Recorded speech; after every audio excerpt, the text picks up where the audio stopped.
Check 1, 2. All right. Hey, if you are somewhere in the sanctuary or right outside the sanctuary and you can hear me, let's go ahead and come on in here and grab a seat. We're getting ready for Sunday school with everybody. Everybody is going to be in here. So give you guys a second to get in there.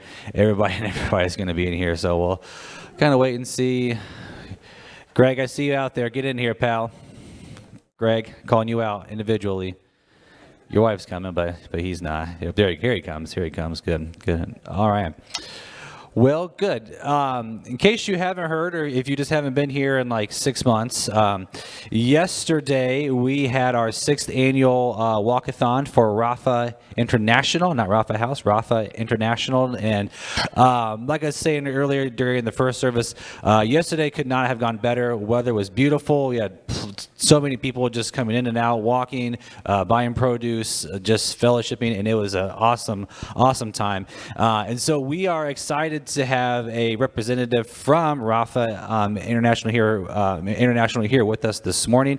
And you may remember her from last year. Her name is Angela Foster, and she is the U.S. Director of Operations. Man, good thing I got that right. Her husband Glenn said I could just make up whatever title I wanted to, but so power forward, Angela Foster, starting wide receiver, Angela Foster, U.S. Director in charge of sale. I don't know, whatever, but just so Angela, I'm gonna have you go ahead and just come on up here, and she's going to be presenting to you guys just for the next however long she's going to be presenting. Are you taking questions or anything at the end? Or okay, all right. So she'll take questions at the end. So this is Angela. Give her a round of applause and give her your undivided attention. Good morning. I think we have, we're going to have a short video, and then I'll visit with you about the video.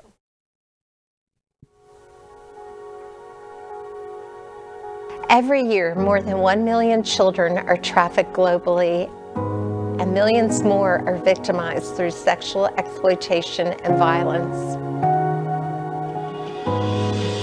Kids Club serves as the prevention arm of Rapha International.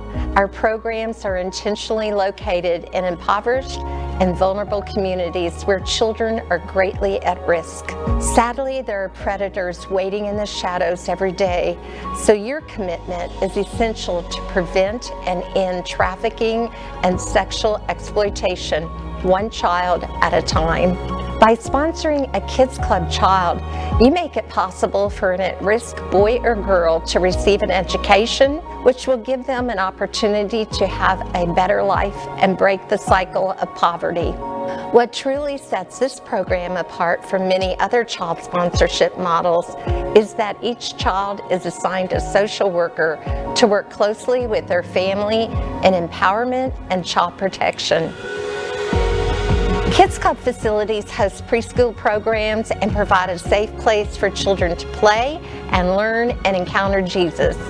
In the process, a community is formed and strengthened. At Kids Club, we are passionate about keeping children safe. Because of the trust and partnership that is built through Kids Club, families are more aware of the deception of predators who want to take advantage of their poverty and vulnerability.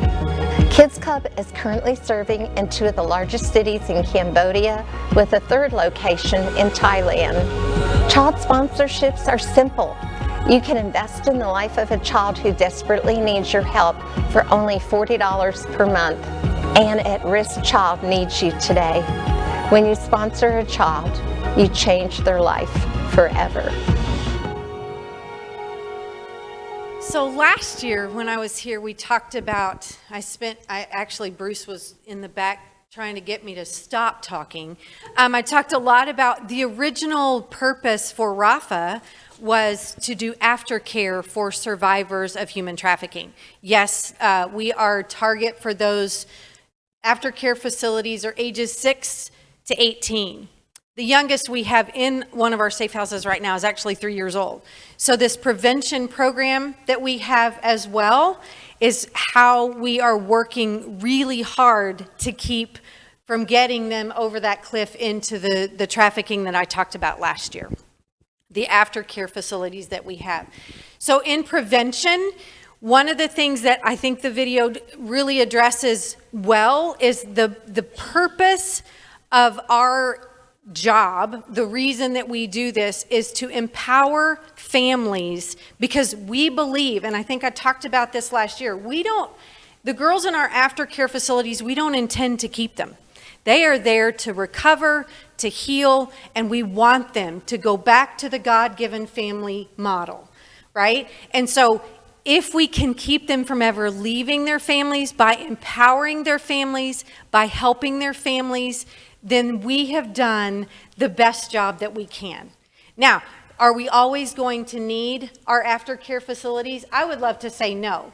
But one of the things that you may not know about traffickers, COVID-19, as well as any national disaster, a tsunami, an earthquake, a hurricane, all of those natural disasters, traffickers are typically the first to respond, not first responders, because they know that children will be displaced, families will be interrupted.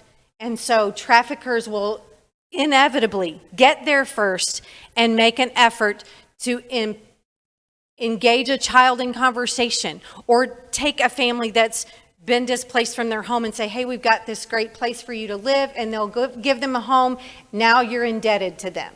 So COVID, our numbers are rising. Trafficking is on the rise because of COVID-19.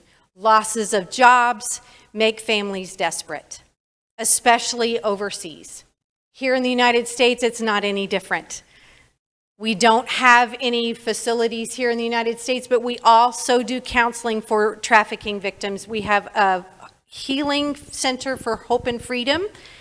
We just got a grant to have some counseling, 2 other counselors join us in our United States facility, our home office. So if we can get all of you involved, like the money that you have raised with this walkathon for this 6th year, which amazing, will get us to probably close to $100,000 that this one church has spent investing in the programming of Rapha. The money that was raised this year, last year we used it for the babies that were born into our Haiti house. This year we're going to use it for programming because we have so many children at risk and at need. We have social workers knocking on our door every day. Can you please take this girl that's been trafficked? And if we don't have the operational funds to do that, then we have to say no. And so we would love to use that money. And your leadership here has said wherever you need that money. And because of COVID, yes, our donations are down. But literally, I asked my CFO before I came, how bad has it been for us? Because I try really hard not to pay attention to the finances too much. But he said, honestly, Ange, it's been like 3%. From last year, we are down about 3%. So we've had some amazing stories that we could tell about people that we didn't even know knew about us, would give us money. When the surplus, what are they called? The checks that came in from the government because of COVID, what were those called? Stimulus checks. Yes, we have people that said, hey, I don't need that. Here, never donated to you before, but here, take our stimulus check because we've still got a job. For those people that lost their job and could not contribute anymore, they have offered their prayers, and that is so huge for us.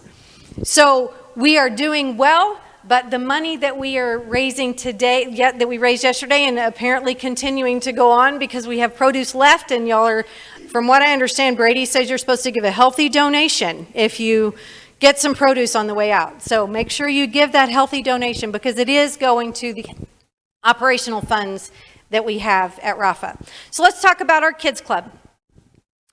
We started in Cambodia, both in the aftercare. That was all we started, was the aftercare. We had been exposed to trafficking. Our CFO and our CEO and her dad were over in Cambodia and saw it firsthand. And so that's how Rapha started. We started in the aftercare protecting girls that had been trafficked.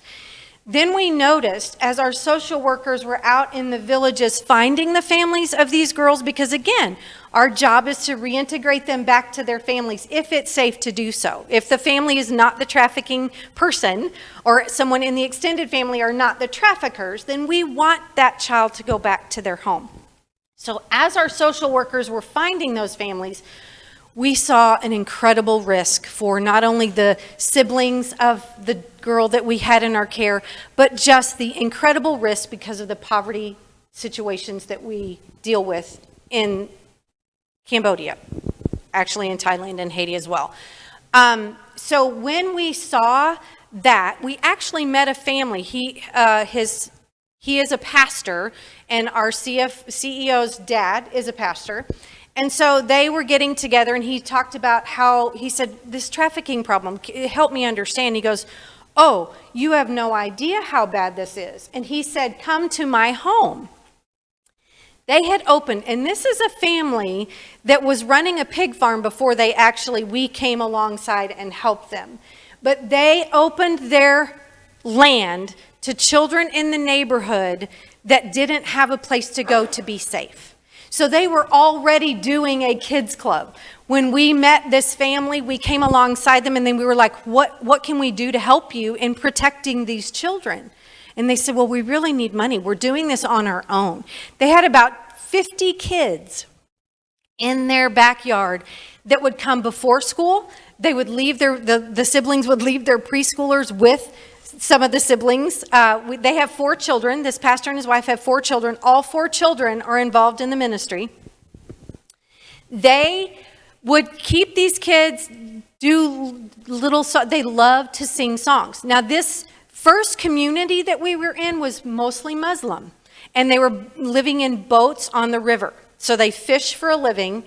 And so we're talking about people who live on $1 or $2 a day, very uneducated. And if I can remind you about what happened in the 70s in Cambodia, there was a genocide.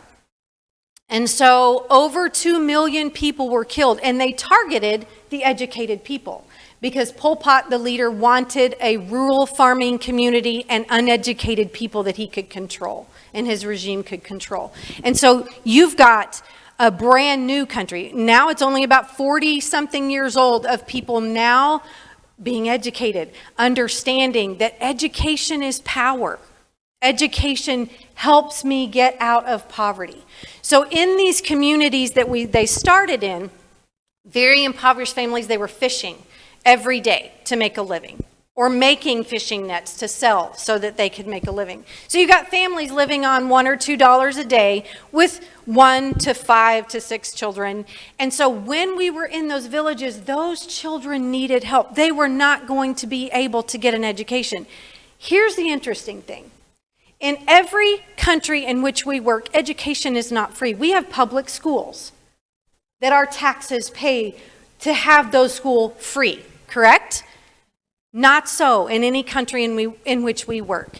Every child has to pay tuition to get an education. And the tuition knocks out 70% of the population because they can't afford the tuition for even one child, much less 2, 3, and 4 children.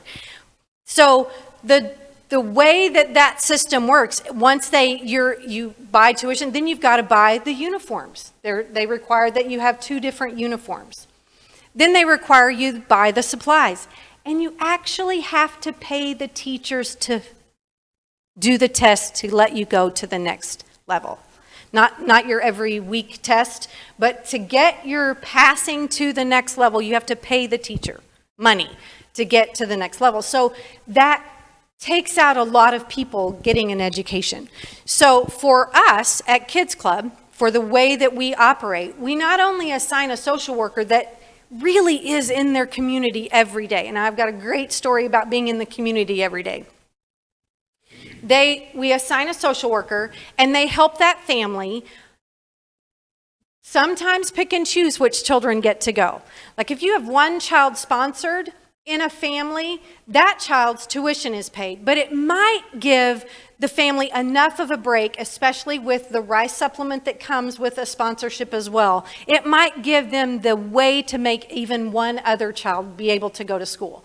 But sponsoring a child for $40 a month gets that child's medical and dental care for a year, a birthday and a Christmas gift every year, social worker assigned to them, education paid for, their tuition, their uniforms, their backpack, their any school supplies they need, and the testing that's required, and rice supplement for their family every month for $40 a month. So as a church, you're doing phenomenal work in this once a year thing, but you as individuals could go online and become a sponsor for these kids that need our help. And yes, you have kids in your own neighborhood that need help as well. We're just offering, because you're so invested in Rapha anyway, we would love for you to invest in children to keep them from going off that cliff. So my favorite story to tell about Kids Club, actually it's my second favorite. My first favorite is we have been doing this for 16 years, right? So think about if we have children that we'd sponsored for 16 years. They're out of the system because, again, it's you. By the time they graduate from high school, they're usually around 18, some a little bit older. But 46% of the social workers that work in our Kids Club grew up in Kids Club. So they are helping the next generation and the next generation to keep those children safe. I did not know that until last year when I was there, and our in-country director was sharing. She said, we were just so surprised how many children wanted to graduate from high school, get their, and again, getting your social worker degree there is not as stringent as it is here in the United States, but we could pay $1,000 for them to go to school for 2 years and get a certificate to allow them to be social workers. And 46% of our staff grew up in our Kids Club. So that says a lot about what your dollars will do if you sponsor a child. That child will go on. We have a lot of children that have gone on to university. They've gone on to get jobs in their community because they got the education that so empowers you to move forward. Why do we send our kids to school? So they can get a great job, right? We want that same thing for these impoverished children across the globe. So, any questions about what Kids Club is or what we do with that? For anybody who has questions. Sorry. Any questions? Okay, so let me ask if any of you have any questions about the aftercare side, because I did talk a lot about the aftercare side when I was here last year, but some of you may not have been here. So does anybody need me to talk about what we do in aftercare for the girls that have actually been rescued out of trafficking? Were you all here last year? Everybody was here last year. Yes, sir.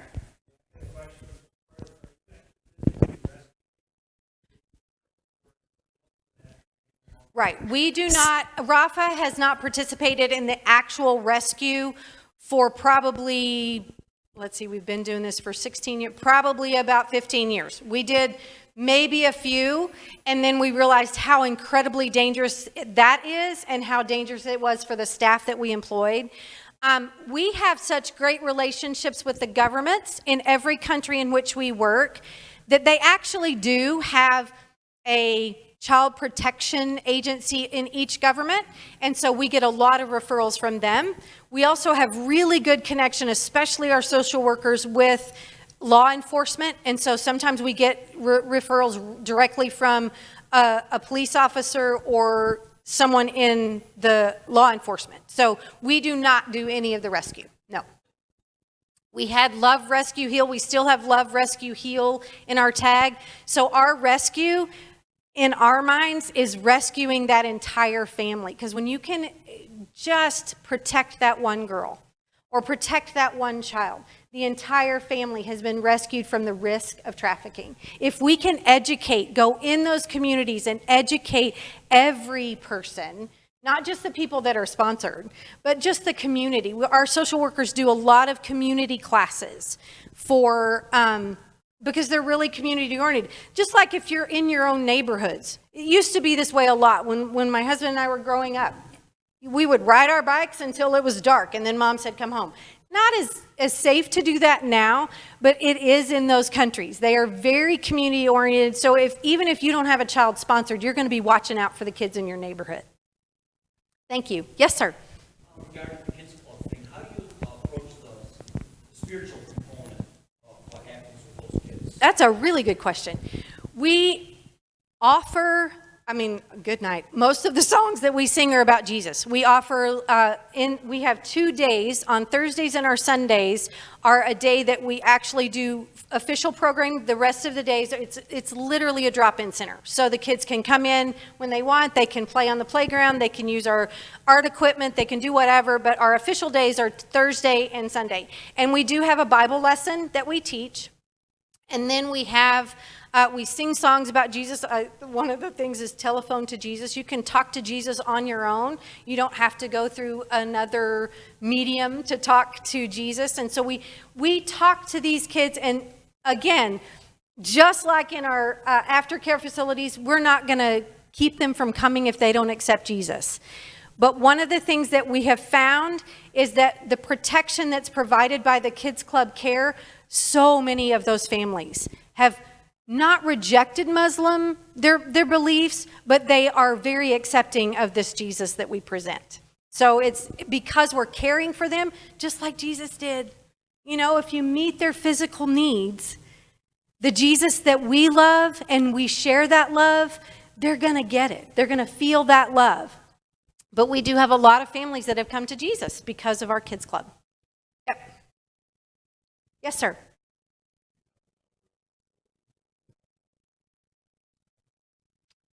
Okay, are you? Within those countries. Yeah. Yes, we build our own facilities. Right now, one of our facilities is on rented land, our kids club, but the rest of them, we have actually purchased land, put up the facility.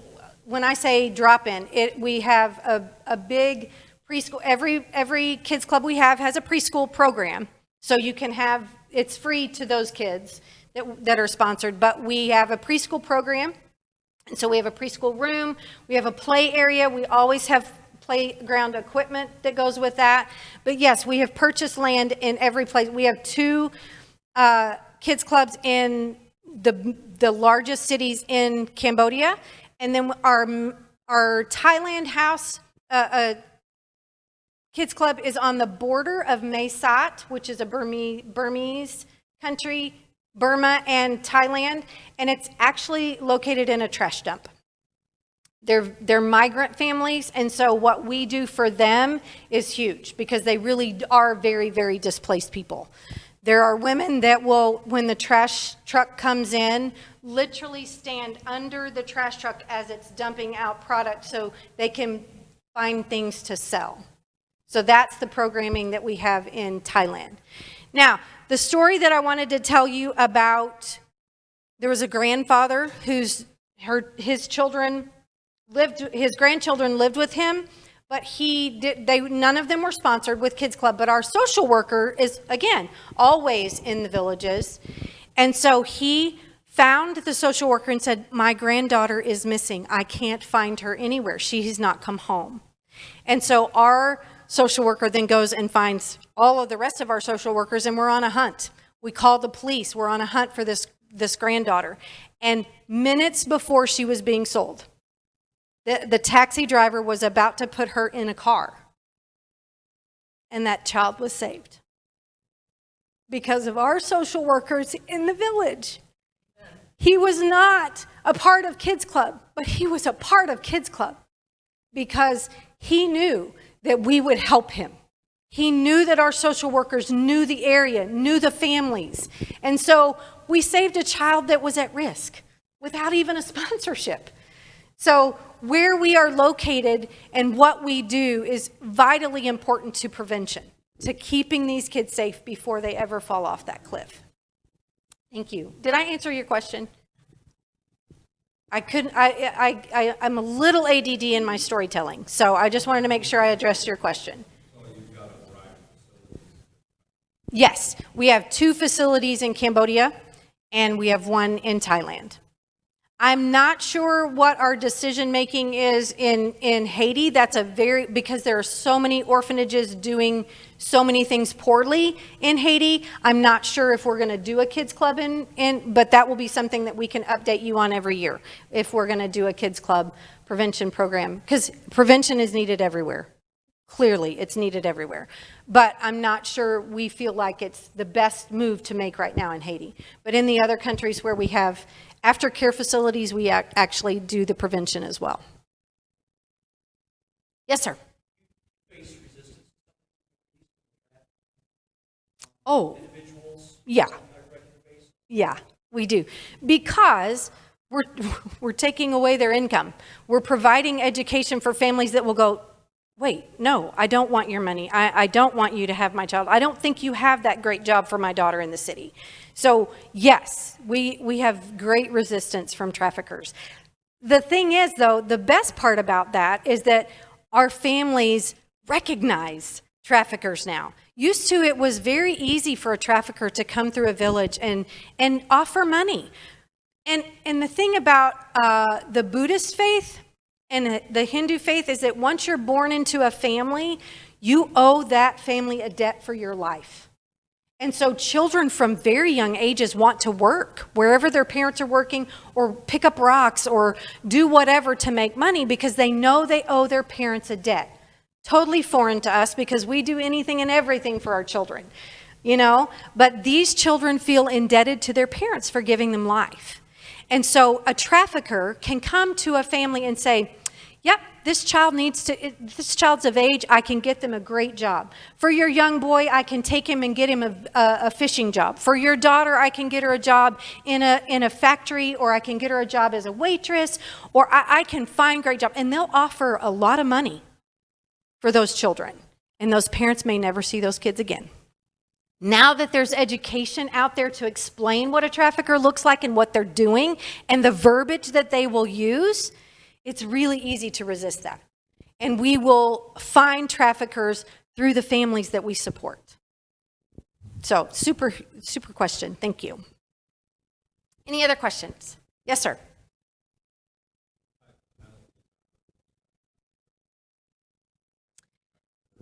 Yep, that is the best part, again, about what we do on our aftercare side, is we do seek justice for every child that has been brought to us.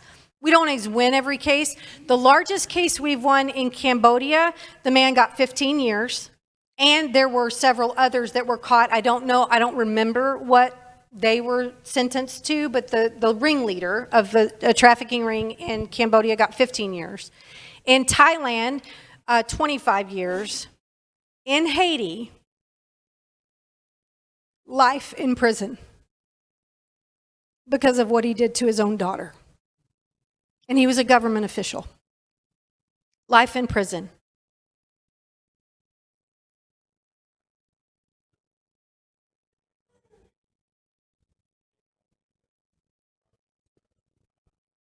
Absolutely. It is, absolutely. And the rioting that's going on, COVID is bad, absolutely, in Haiti, but the rioting and the displacement of families in Haiti is atrocious because of government corruption. We've sent millions, and I don't want to get on a soapbox, but we as Americans have sent millions and millions and millions of dollars helping, hundreds of millions of dollars helping Haiti. We are not helping Haiti with our dollars. We need to let people that are not corrupt in their governments figure a way, and I don't know the answer. I don't. I do know that there are orphanages that are perpetuating the trafficking issue. And we are very involved. Our director and his wife are very involved with the government in finding and getting the ratings for orphanages specifically, and other organizations that claim to help children. But yeah, hundreds of millions of dollars we have sent to help, and it goes right into the pockets of the government. Any other questions? Bruce, do you have anything to say? It's not time for me to get a hook, so what would you like us to do now? I didn't bring a movie. No, I didn't bring a movie. Sorry, I could dance for you. I could sing. No, kidding. Well, okay, so we have quite a bit of time. You're done at 10. Yes, sir. Question. Okay.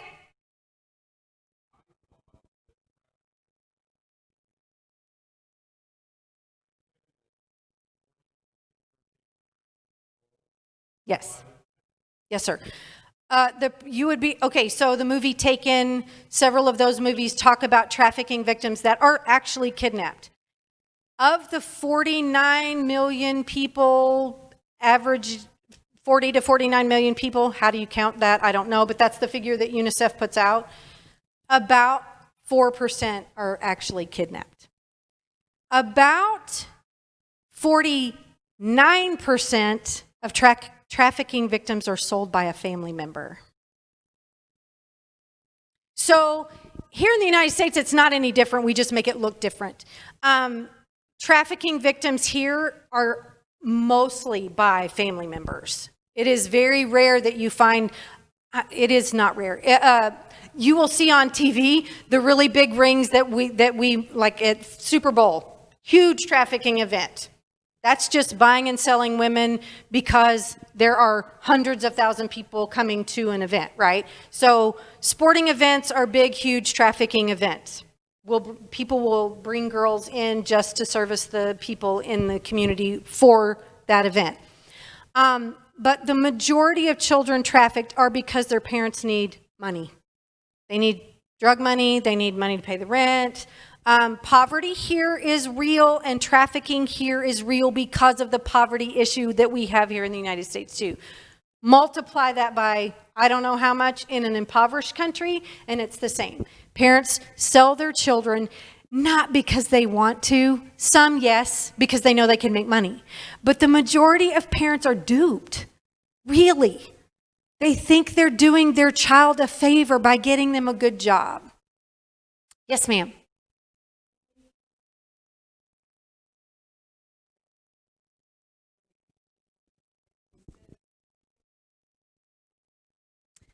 Well, fancy the governments of the countries in which we work. They do not allow, Cambodia, you can't adopt a child from Cambodia right now. Unless you're Angelina Jolie and you give millions of dollars to the country, then you can adopt a child. But they allowed adoption for many years and realized, which is funny, they realized that it was basically trafficking. It wasn't really adoption to help the children. It was to get the children out of the country to go sell them somewhere else, especially across the border. Okay, so I don't know if you know about geography, but here's Cambodia, Laos, Thailand, and Vietnam are the borders. And so you could walk across most of these borders without a passport. And so a lot of adoptions were happening, or children's homes were moving to a different location, and it was basically just trafficking. So Cambodia shut down their borders.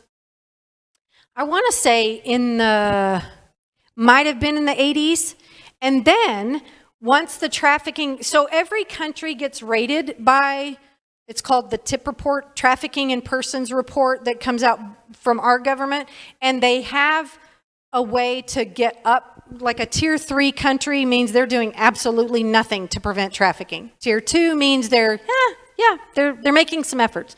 Tier 1 is where the United States are, making efforts, not doing so great, but still making the best case scenario efforts, right? So the countries in which we work, they're sitting at, Haiti is a tier 3, but Cambodia and Thailand are at tier 2. Making some effort. And so Cambodia closed their borders, and now you can't adopt at all. For a very brief window, when they announced that they were able to, they opened for adoption, my husband was like, no, no, no, and no.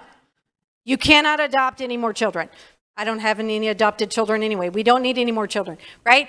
And so, but the restrictions were really stiff. We wouldn't have qualified anyway. You had to be under 30, married, no other children, and you had to come live in Cambodia for 2 years before you could adopt a child. So really, when they're open country for adoption, it was not really open for adoption. Like we could start paperwork here, and that's not how it goes. So I don't know about Thailand anymore. I do believe their borders are still closed for adoption as well. And Haiti, oh my word. You can adopt a child in Haiti, but I don't even know the percentage, but it is really high. This really upsets me. Really high, the number of children adopted out of Haiti that actually had parents living, and they were adopted out of Haiti. Now, when you start the adoption process in Haiti, you think you're going to get an infant, you go to an orphanage and you see this sweet little baby that you're going to adopt, it'll be 3 or 4 or 5 years before you ever see that child again, unless you go visit every year.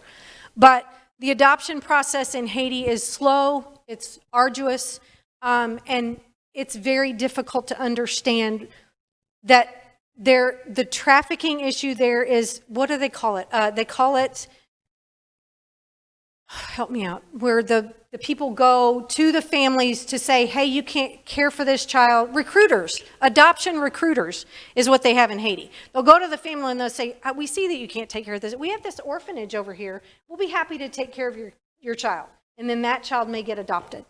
And that mother is still alive, father's still alive, and they never see that child again if it actually makes the adoption outside the country. So, not a huge fan of adoption in Haiti. This is all my personal opinion, please. Sorry. This is not a Rapha International. Yes, we have a lot to say. Our directors in Haiti have a lot to say about that. But as far as the adoption thing goes, we have some friends, multiple friends that have adopted from Haiti. And I honestly pray for them that they were honest in getting that child. Not them personally being honest, but the orphanage in which they adopted. That they really don't have parents living back in Haiti without children. But they do have adoption recruiters, that I can say, because that has been proven. Sure. You're making this class go really well.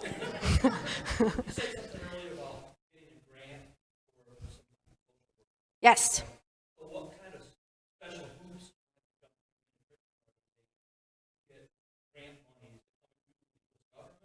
We try really hard not to get grants through the government because those come with lots of strings. We actually just hired a grant writer. And I was just telling my husband on the way up here, she has probably already paid for her salary because she is especially working with the UN has lots of grants to be granted if you know how to fill out the paperwork for nonprofits and for for-profit organizations. But she has already gotten 2 really nice grants for us to use in Haiti. Very specific, and it's an arduous process, but that's why we have her, because we've always wanted to do grant writing, apply for grants, but they're super hard to apply for, and you have to have a dedicated staff member to do that. So she's working with our CFO to work through that paperwork on multiple. She's probably, our goal was 10 grants in 2020. She's already done 6. So, and we just hired her a month ago. So we're super excited about that. But yes, there are hoops, but it's more the specifics that you have. Like there's one grant that we can only use for computer labs in each. Well, okay, we need computers for each country that we work. So that was an easy, yes, it wasn't easy to fill out, but yeah, we can do that. This one you could, there's very, very specific things for each particular grant. So if we can qualify for a grant, our CFO and our grant writer are working really hard to find those grants that we can get. Yeah. And some that you can only qualify once every 3 years, So we have gotten one grant 3 years in a row, and then you have to take a year off, and then you can apply the next year. So keeping up with that too is a full-time job. But yeah, it is hoop jumping, but not resistance. If you can find, if you can answer all the questions and get all the information they want, grants are out there. We don't always get them. We were really disappointed in one that we applied for, actually for our counseling center that we're trying to get started in the Joplin area, because there are lots of trafficking victims in this state too. So we have 2 counselors working nonstop for trafficking victims in the Joplin, Southwest Missouri region. Yes, sir. So, in a follow-up to the question from the back, Oh, yes. Okay. So the question was kidnapping, not so much. Just outright selling. There is a grooming process, especially here in the United States. How many of you have a cell phone that's attached to the internet? How many of you have kids, grandkids, and nieces, nephews that have cell phones attached to the internet? Correct? I love my cell phone. I can ask Siri lots of really cool questions and usually get a good answer. What we have to be protective of ourselves and our children is this grooming process that he's talking about. Grooming happens over years, many months to years. So you get a teenager that parents are divorced, she's really frustrated, she's on the internet, and this guy, some instant message pops up in a game that she's playing or on instant messenger or Facebook or Instagram. So a message pops up, says, hey, I'm moving to your town. Well, I see that you're involved in soccer, because how much information do we give about our personal lives? We'll tell that we play on the soccer team. We know where they work, and sometimes we tell about our jobs. So you've got all these pictures, so we know even if you just didn't talk about your soccer team, you got your school emblem on. So these traffickers don't even have to work hard to get a lot of information about our kids, right? So he says he's coming to town. He's 15, he's coming to town. I see you play soccer, or you like to bowl. So my parents are going to be coming up with me. They're going to be house shopping. Can we meet and you can show me around town? That's the grooming process. It may have happened over months. It may have happened over years. Then you've got gangs that will put teenage girls specifically into schools. So she's been working in the industry for a while. Now she's graduated. She gets to be promoted because she's going to go into school and groom her friends that she makes in this school. So if a child starts coming home with expensive gifts or new clothes, or we're going to this great event and you're wondering how they got the tickets, well, it's because they're being groomed to then be less and less dependent on their parents and more on their friend group, right? And this new friend group is not really that cool, because that new friend group is going to eventually groom her to the point that she will, maybe it becomes a boyfriend from that friend group, right? And so if you love me, you will do this. He really loves me because he's giving me these nice gifts and he's saying all these nice things about me. He asked me to do something with his friend that I wasn't that big a fan of, but he loves me, right? So the grooming process happens a lot, especially over the internet. I have a friend, she's 61, was playing the game on her phone, Words with Friends, right? And you can, every game, almost every single game has a chat room, right? And so she was beating some person on the game. And so chat pops up and says, hey, you're really good. Hey, thanks. And then the next chat came, are you married or single?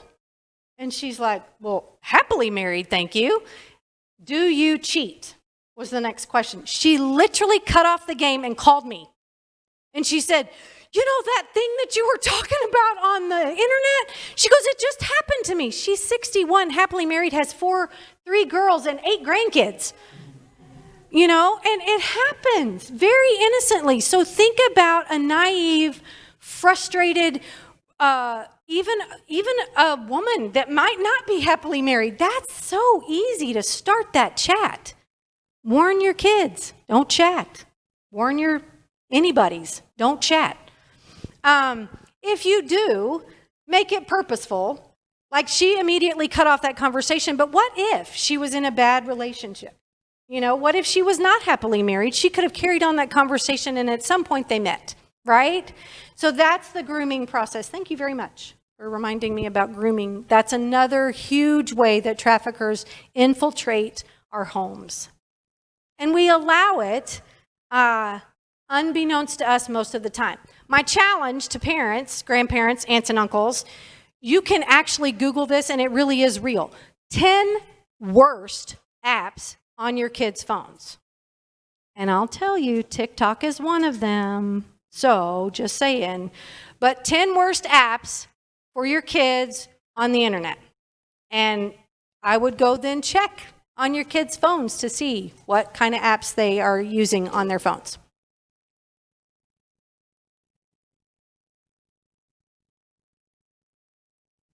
Any more questions from you? You're thinking. Okay. Good. Yes, ma'am.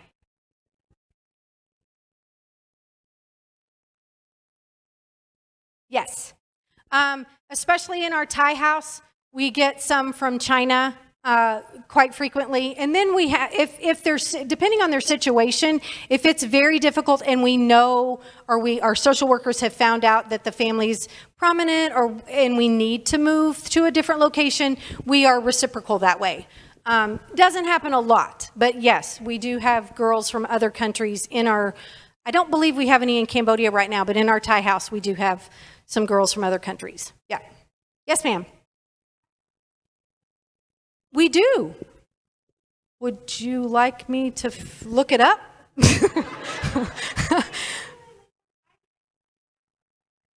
Okay, visit with me after and I will help you find it. We have a vision statement, we have a mission statement, and we have a statement of faith. Okay, well, that's good because so am I, and we'll work on it together.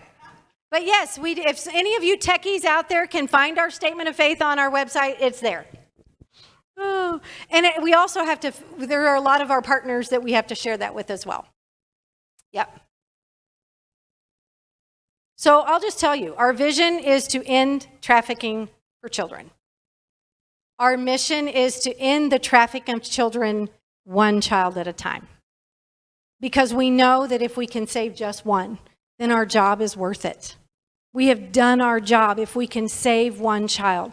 And then and we do that by aftercare, prevention, and awareness. We talk about this everywhere we go.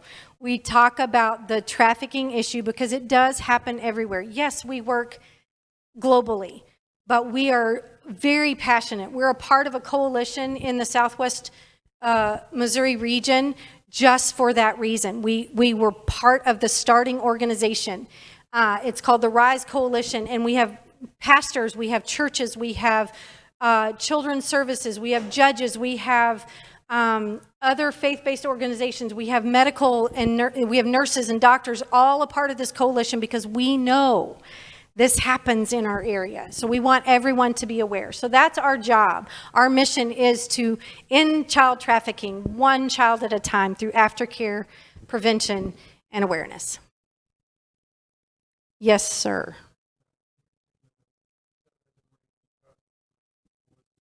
Oh, see, I bring him for really good reasons. So, recidivism, big word for meaning going back into the lifestyle if they leave your care. For Rapha, because we are so holistic in what we do, we treat mind, body, and soul, and we share the love of Jesus. The minute they walk in the door, we're just going to love them because they walked through the door. They don't know they've been saved when they walked through the door. They just know they've been moved, right? So our job is to help them understand. So that holistic approach, our recidivism rate is less than 10%.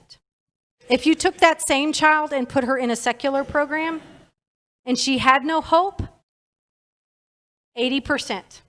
80% of the children in a secular program will go back into the lifestyle. Now, 10% means we do have failure. Absolutely we do. I would never say that we are 100% every kid that comes through. And do we make them become Christians before that we leave? No, we don't. But because of the work that we've done in their communities and with their family, the likelihood of them returning to that lifestyle, less than 10%. Yes, ma'am.